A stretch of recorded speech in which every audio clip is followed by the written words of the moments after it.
Ok, nós estamos a fazer a série Reino em Ação, a seguir Atos dos Apóstolos, e o André está aqui para nos encorajar e desafiar com a próxima sessão. Então vamos receber o André e vamos abrir os nossos corações para receber a palavra. Vamos só orar enquanto o André vem. Sim, Deus, queremos te louvar por tudo o que tu tens estado a falar connosco através desta série, sempre a forma como nos tens impactado, desafiado, Senhor, e hoje, Senhor, a olhar para mais esta passagem, Senhor, pedimos, Senhor, vem e fala ao nosso coração.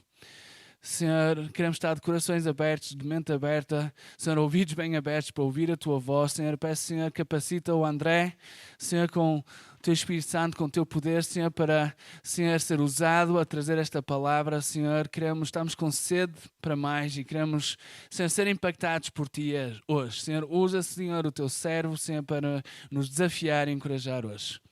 Amém. É bom estar aqui e agradeço o convite e o tema de estarmos a olhar para Atos e pensar num reino em ação. E vocês já entraram em alguns capítulos. Eu estava a pensar qual daqueles que foram os milagres que vocês viram até agora, qual foi o vosso preferido?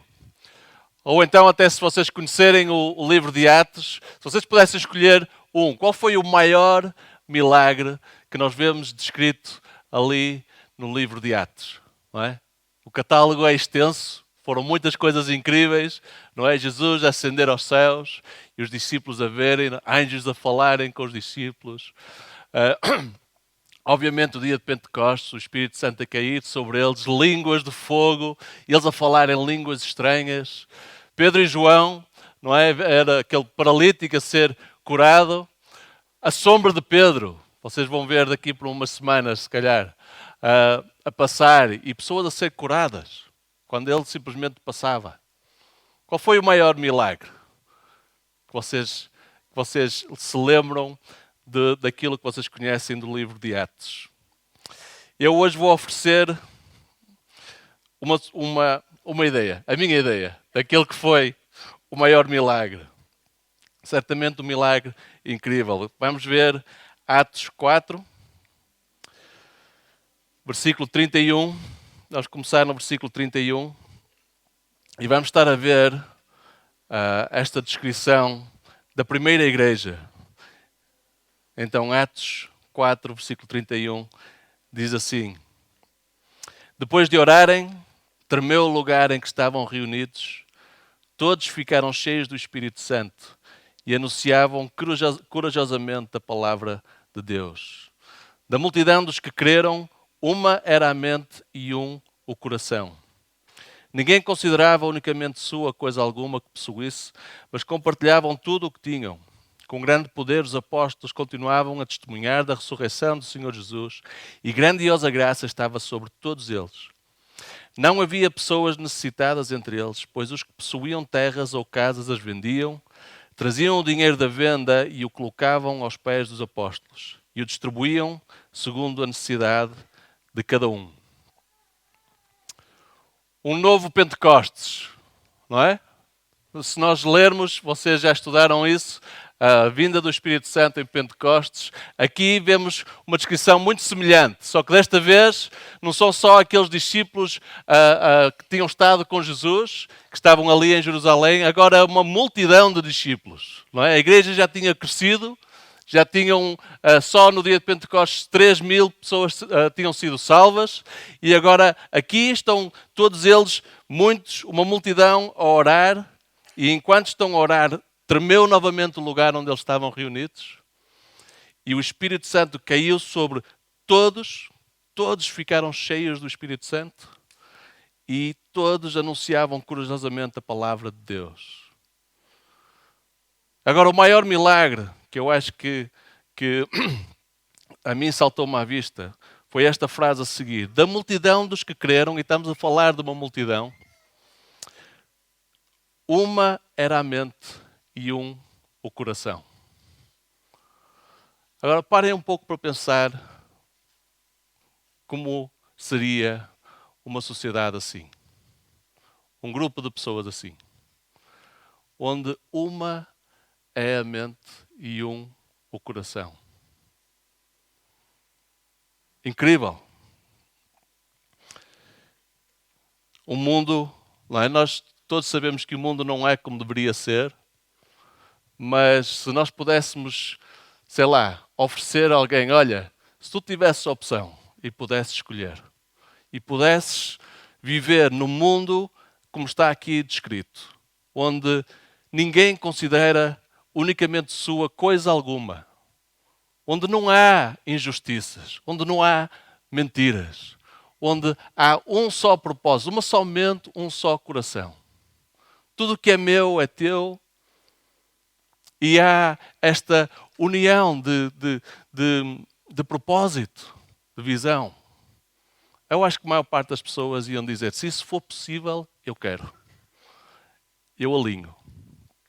Porque é uma descrição incrível daquilo que vai ser os céus. Não é? Daquilo que vai ser esta nova criação de Deus. E a realidade é que cada pessoa que estava ali era um milagre. Cada pessoa tinha recebido um coração novo. Uma vida nova em Cristo Jesus. Pelo seu sangue derramado na cruz. E agora estavam cheias do Espírito Santo. E então, imaginem o que era estar ali naquele lugar. Com esta igreja, com este povo, com esta nova família, onde têm tudo em comum. Esse, com certeza, eu acho, foi um dos maiores milagres. Ter presenciado isso, experimentado isso.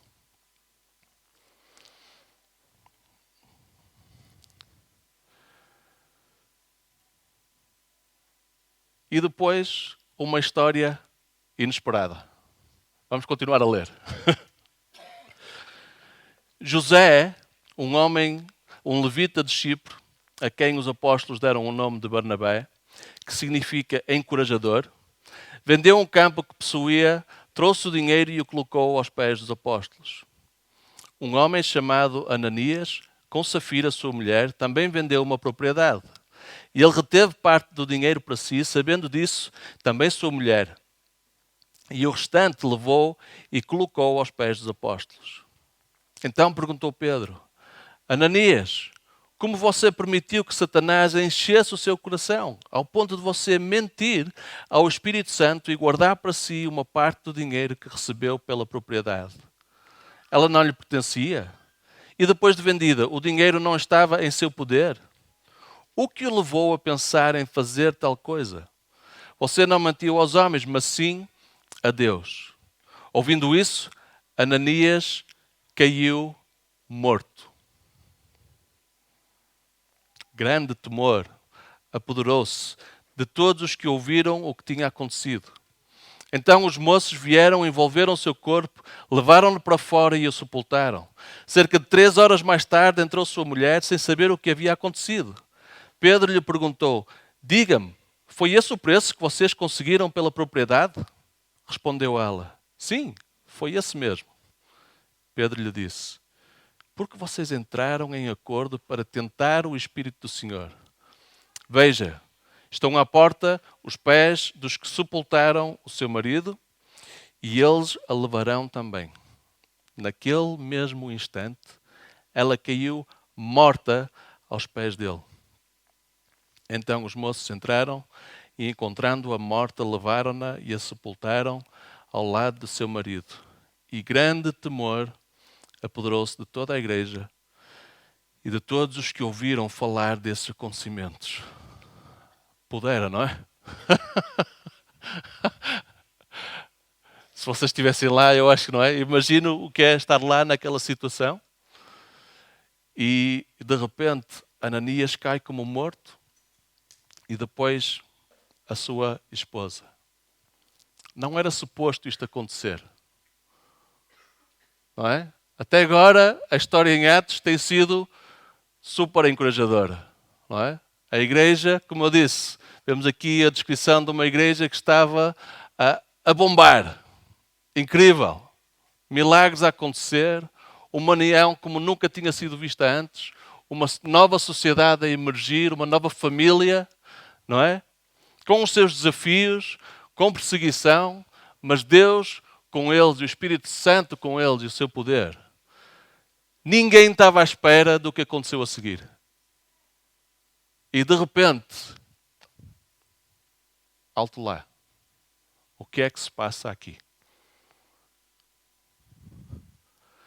Grande temor caiu sobre toda a igreja. Choque, imagino, choque. Tristeza.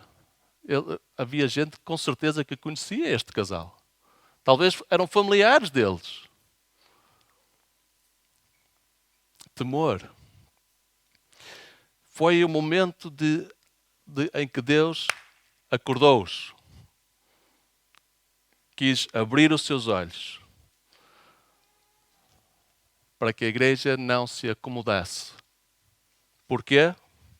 Porque a história diz-nos que há um inimigo à espreita, Satanás. Jesus venceu a morte, derrotou o inimigo na cruz, sabemos isso, ascendeu aos céus, está neste momento, na altura desta história, a reinar sobre todas as coisas, glorioso, vitorioso. O inimigo tinha sido derrotado, a morte não o segurou. Amém? Enviou o seu Espírito Santo, revestiu a igreja com poder, mas a batalha continua. E o inimigo está à espreita. Satanás não desiste de tentar trazer o máximo dano possível. E logo nestes primeiros capítulos, nós vemos que Satanás opera com 3 estratégias. Já viram na semana passada a perseguição, não é? Vai continuar a haver isso. É um ataque externo, por assim dizer. Pessoas que não pertencem a Cristo, aqueles líderes religiosos que estavam descontentes a tentar oprimir. E quem está por trás disto? O inimigo. E agora vemos um ataque interno. O inimigo a tentar conseguir manipular, entrar no coração de um deles. De um membro da igreja. Ele era da família. Ele fazia parte daquela multidão. E para a semana nós vamos ver que ele usa uma terceira forma, que é distração. E a primeira regra numa guerra, nem sei quem é que disse isto, foi um general famoso qualquer, ele disse: a primeira coisa que precisas quando estás a travar uma guerra é conhecer o teu inimigo. Faz sentido, não é? Saber como ele opera, para poderes estar à espera e contra-atacar. Sabem, não é a primeira vez que uma história assim acontece, uma história inesperada. Se nós olharmos para o Velho Testamento, isto acontece mais do que uma vez, mas em particular, e Lucas, pela forma como ele escreve e as palavras que ele usa, ele está aqui a fazer um paralelo com aquilo que aconteceu quando o povo de Deus entrou pela primeira vez na Terra Prometida. 40 anos no deserto, aquela promessa de que Deus lhes iria dar a Terra Prometida. Finalmente eles entram, o Rio Jordão abre-se, Josué e o seu exército entra. Primeira batalha incrível em Jericó, lembram-se? Deus dá-lhes uma estratégia louca para eles seguirem e para demonstrar o poder de Deus. E eles veem ali os seus inimigos derrotados. E logo na história a seguir, o pecado de um homem chamado Acá. Vamos ler rapidamente para vermos o que é que podemos aprender também com essa história. Acá foi um homem que Deus tinha dado uma instrução muito clara ao seu povo, através dos seus líderes, quando derrotassem a Jericó, que eles não deveriam tomar para si mesmo nenhum dos despojos, ok? Mas Acá estava lá no meio das ruínas, e de repente ele vê ali algo que lhe chamou a atenção. Josué 7, versículo 21. Diz assim, isto é depois quando ele já é confrontado por Josué. E acaba por confessar, ele diz, é verdade que eu pequei contra o Senhor, o Deus de Israel. O que fiz foi o seguinte, quando vi entre os despojos uma bela capa feita na Babilônia, 2 quilos e 400 gramas de prata e uma barra de ouro de 600 gramas, eu os cobicei e me apossei deles. Estão escondidos no chão da minha tenda, com a prata por baixo. Mais uma vez, esta história faz-nos lembrar o quê? Alguém que viu algo que era agradável aos seus olhos e desejou aquilo para si mesmo. Não é? E foi e apossou-se e trincou. Sabem de quem estou a falar, não sabem? A história repete-se. É a história da forma como o pecado opera no coração humano. Acá viu o ouro, viu uma bela capa, cobiçou aquilo no seu coração, desejou aquilo para si mesmo, ignorando aquilo que tinha sido a instrução de Deus e não pensando em mais ninguém, tirou aquilo e apossou-se dele. Acá e toda a sua família tiveram que ser apedrejados. Tiveram que morrer. Foi a resposta que Deus deu. E nós podemos pensar, um pouco duro, não? Uma resposta um pouco exagerada. Deus não achou. E neste caso ele explica a Josué, versículo 11 e 12 do capítulo 7. O Senhor disse a Josué que estava-se a lamentar porque eles tinham sido derrotados, não sabia porquê, e vários tinham morrido, e ele explicou que é por causa do pecado de Acá que isso aconteceu. Ele diz, levante-se, porque é que você está aí prostrado? Israel pecou. Reparem, ele não disse Acá pecou. Israel pecou. Violou a aliança que eu lhe ordenei. Apossou-se de coisas consagradas, roubou-as, escondeu-as e as colocou junto de seus bens.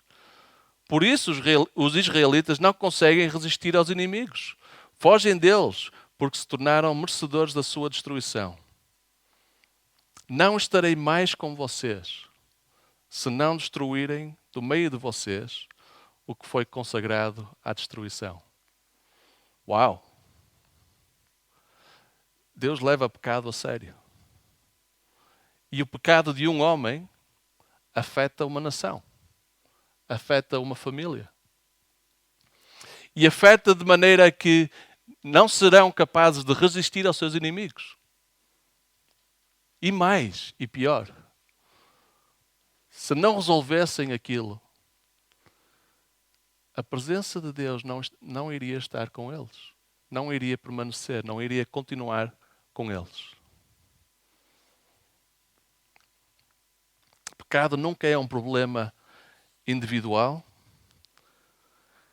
é algo que afeta a família. O que tu fazes afeta a tua família. Não sabemos isso, se calhar, ou pensamos, não é? Experimentamos o resultado do pecado da nossa própria vida. Isso é fácil. Conseguimos ver também como o nosso pecado afeta aqueles que nos são mais próximos, a esposa, os filhos, não é? Às vezes que falhamos não sabemos, isto tem consequências para os outros. Será que nós pensamos também no impacto que isto tem na família de Cristo?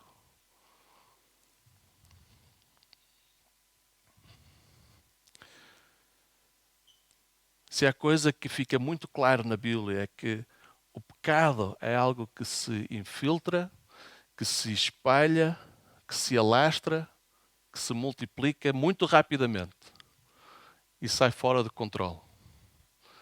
Vemos isso, Adão e Eva, Caim e Abel, não é? Depois as suas gerações, Lameque, até chegar a Noé rapidamente, passado poucos capítulos, onde a inclinação do coração do homem se inclina sempre e somente para o mal. E por isso Deus teve que trazer o dilúvio. Esta multiplicação do pecado. E então Deus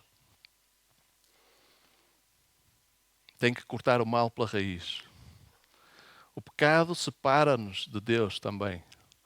Não estarei mais com vocês. Então aquilo que está em jogo em Atos capítulo 4 é sério. Percebem? Esta sociedade incrível, esta nova família, este milagre incrível, esta multidão de pessoas transformadas pelo poder de Deus, cheias do Espírito Santo, e o inimigo de alguma maneira conseguiu se infiltrar ali para tentar minar e de dentro para fora destruir aquilo que Deus tinha feito. Era preciso cortar o mal pela raiz. E nós podemos pensar, bem, o pecado deles não é bem como o pecado de Acá, pois não? O pecado de Acá talvez nós conseguimos entender um bocadinho mais. Foi, não é, basicamente, viu ali o ouro, viu ali a prata, cobiçou aquilo para ele mesmo.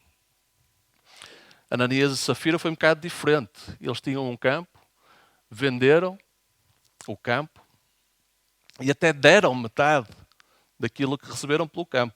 Eles ficaram mais pobres, não é? Mas disseram uma pequena mentira. Será que era preciso morrer por causa disso?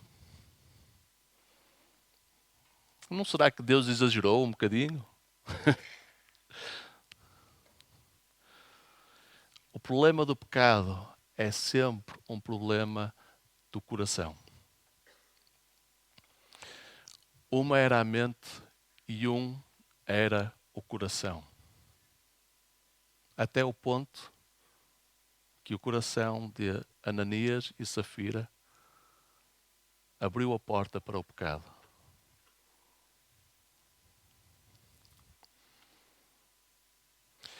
E vejam, porque isto é um alerta para todos nós, como Satanás operou. Usou a generosidade de um homem, José, que esse sim vendeu um campo que tinha e deu de forma generosa aquilo que tinha, colocou aos pés dos apóstolos. E foi honrado por causa disso. Recebeu um novo nome, não é? Barnabé, o encorajador. E Ananias e Safira, naquele momento, em vez de ficarem deslumbrados com o milagre que acabaram de ver, e em vez de ficarem deslumbrados por pertencerem a esta família e verem Deus operar na vida daquele homem, o que é que aconteceu no coração deles? Ficaram com ciúmes. Ficaram com ciúmes. Estão a ver como é que uma coisa tão pequenina? Ficaram com ciúmes. E Satanás usou essa vulnerabilidade do coração do ser humano, não é? Eles pensaram, eu também quero ter reconhecimento, também quero ser como aquele José, ter o reconhecimento dos apóstolos. Eu também quero ser famoso. Eles viram algo ali a acontecer que era belo e desejaram apossar-se dele. Pensaram, vou comprar esse reconhecimento, porque é algo que eu quero para mim. Eu imagino que eles já estavam a pensar qual será o nome que eles me vão dar. Não é? A partir de agora já não vou ser Ananias, vou ser o generoso. Quando passar na rua as pessoas vão me ver, olha, vai ali o generoso. Safira vai ser a humilde. Não é? Olha o generoso e o humilde de mãos dadas.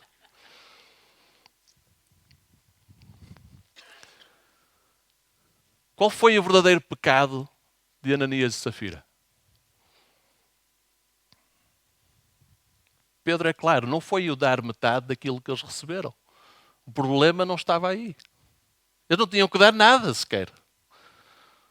aquilo era deles, eles podiam fazer com aquilo que eles quisessem.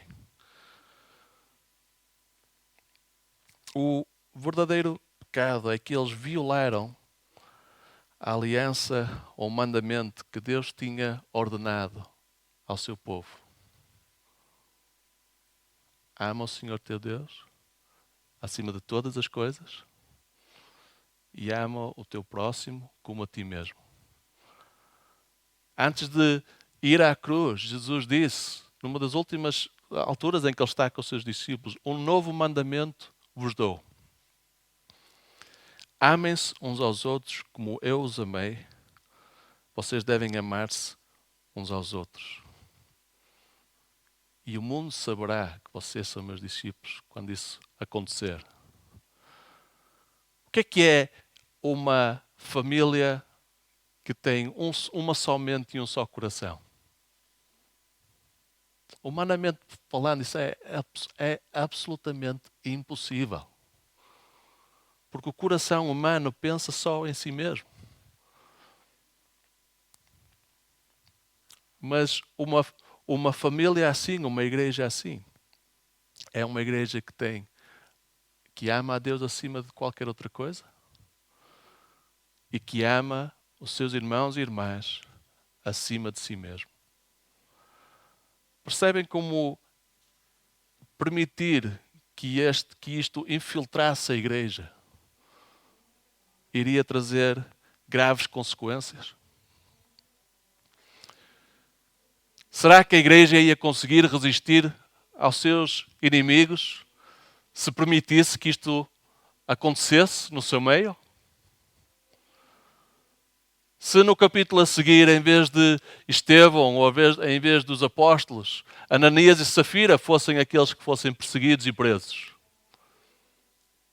acham que eles iriam resistir à pressão, à perseguição?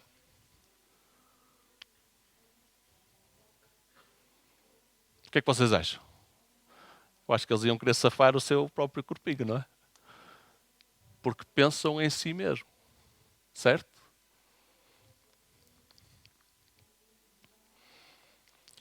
E o mais assustador é que Deus diz, se isto permanecer, se isto continuar, eu vou remover a minha presença de vocês.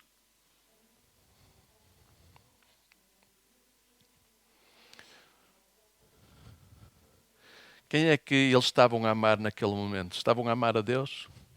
Será que estavam a amar os seus irmãos? Será que estavam a amar os necessitados que diziam que amavam? Estavam a amar-se a si mesmo. E ao contrário do que o mundo te diz lá fora, não é? O mundo vai-te dizer, primeiro tens de te amar a ti mesmo, só depois é que consegues amar os outros. Se não te amares a ti mesmo, és incapaz de amar os outros. Tens de ter amor por ti próprio. Mentira.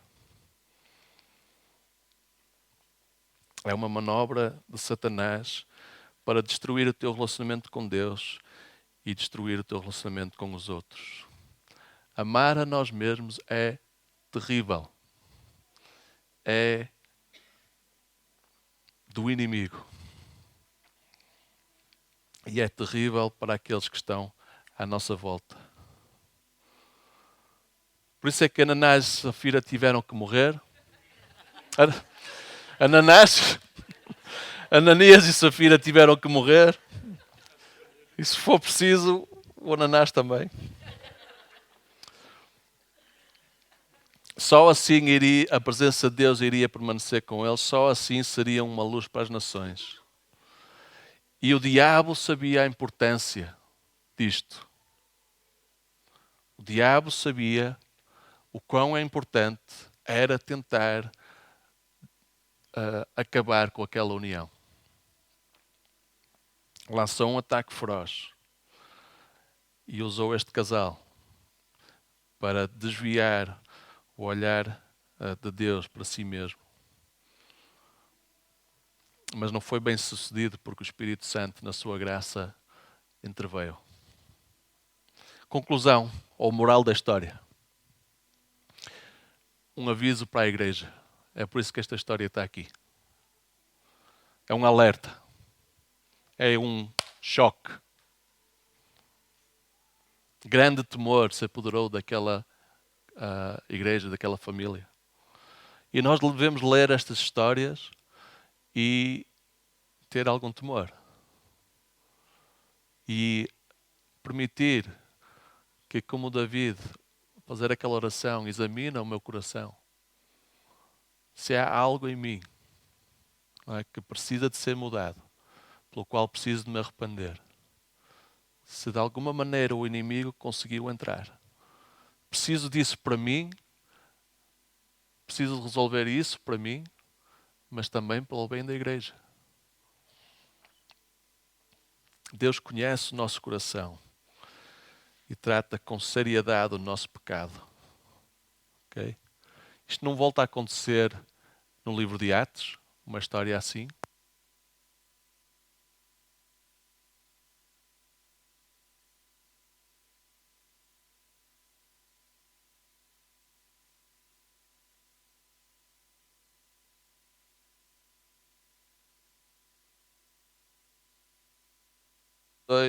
Sabemos que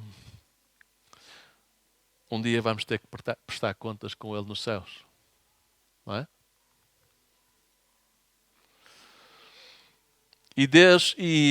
Outra coisa importante nesta história é que nós devemos realmente conhecer o inimigo e conhecer como ele opera. Não é? Passem tempo nos primeiros 11 capítulos de Gênesis, okay? Para conhecer o inimigo e como ele opera. Está lá tudo. Depois é só uma reciclagem para nos recordar. Okay? Caim e Abel. Deus, reparem, o que é que aconteceu com Caim? E ele viu que a oferta do seu irmão foi recebida e a sua cara se transformou. Ficou com ciúmes. As suas emoções apoderaram-se dele. E depois tentou fazer as coisas das suas próprias mãos. À força vingou-se, matou o irmão. E Deus adverte-o, avisa-o naquele momento. Cuidado, porque o pecado está à espreita.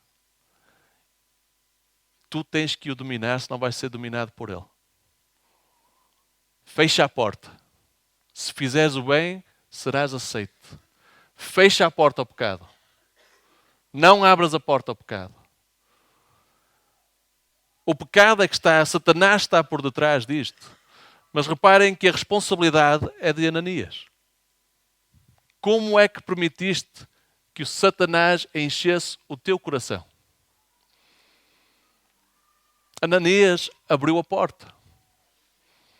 Não tinha os olhos abertos para estas ciladas do inimigo. Não estava consciente. Não estava alerta. E deixou que aquela emoção levasse a melhor. Abriu a porta para que o pecado depois e Satanás fizesse o que ele quisesse com ele. As nossas emoções, este instinto de autopreservação, não é? Esta ideia, vou guardar um pouco de dinheiro para mim porque pode depois fazer falta, mas vou fazer de conta que dei tudo. Não. É uma entrega total. Fecha a porta. Fecha a porta ao pecado que afeta a tua família. Sempre que pensas em alguma coisa em que tu te colocas em ti em primeiro lugar, isto é chave para um casamento feliz, ok? Isto é chave para uma vida feliz. Se nós amarmos a nossa esposa acima de nós mesmos, se ela nos amar acima de si mesmo, vais ter um casamento feliz. Vais ter um casamento perfeito. Lembra-te que as tuas escolhas afetam o corpo, afetam a família. Quando tens aquela oferta de emprego, que para ti, boas notícias, não é? O melhor emprego. Mas implica ter que um horário incompatível, por exemplo, com as coisas da igreja, ou ter que mudar até para um sítio diferente. Eu não estou a dizer que isso não seja, em alguns casos, certo, mas pensa em como as tuas ações vão afetar o corpo. Estou a pensar em mim ou estou a pensar no todo? Na altura de trazer a tua oferta ao domingo, quando o cesto passa, ou quando estás a fazer a transferência bancária, o dinheiro que estás a dar, estou a pensar em mim ou estou a pensar no todo? Estou a amar a mim mesmo, a guardar algum só para o caso de, não é? Ou estou a viver desta forma livre? Foi para a liberdade que Cristo nos libertou. Para fazermos parte de uma igreja que tem uma só mente e um só coração. O povo mais belo à face da terra. A luz do mundo. Porquê? Porque este amor é algo sobrenatural. É algo que vem de Deus. É algo que é movido pelo Espírito Santo. Da multidão dos que creram, uma era a mente e um o coração. Vamos responder só em oração.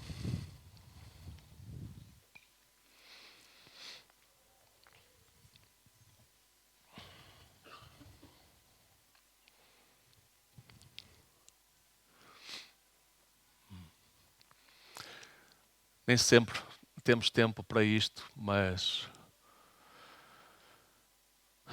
talvez haja pessoas aqui que precisam de confessar pecado.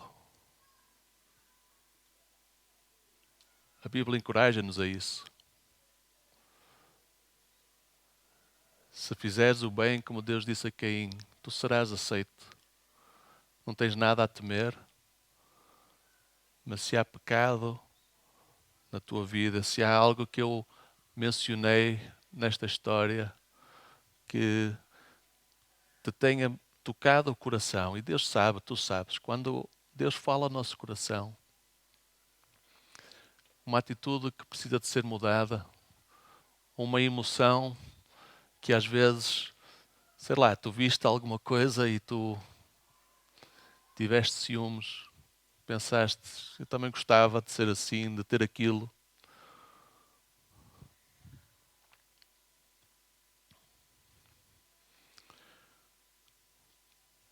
Pede perdão.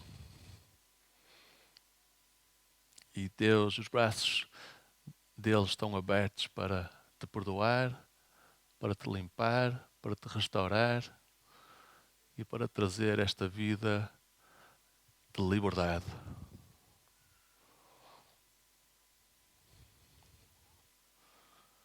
Arrepende-te. Confessa o teu pecado a alguém. Ele é fiel e justo para te perdoar. Vive com temor a Deus.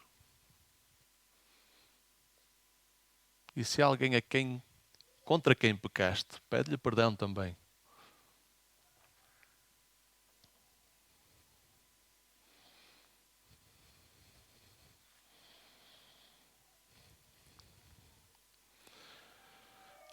Eu quero te agradecer, Deus, pela tua palavra. Quero te agradecer por esta história.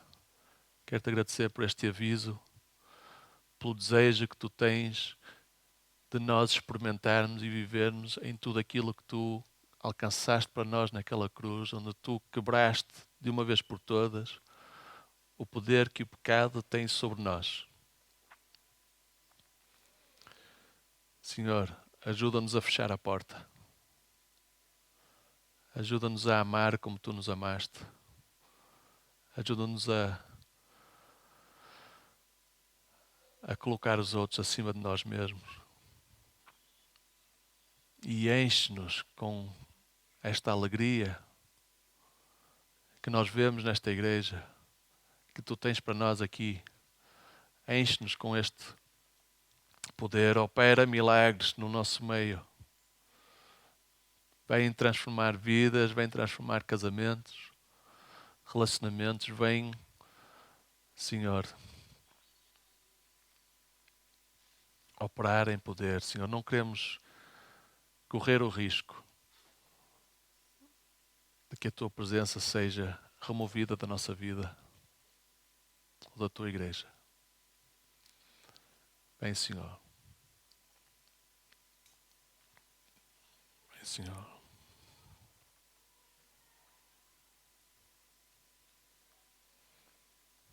Bem, Senhor. Amém.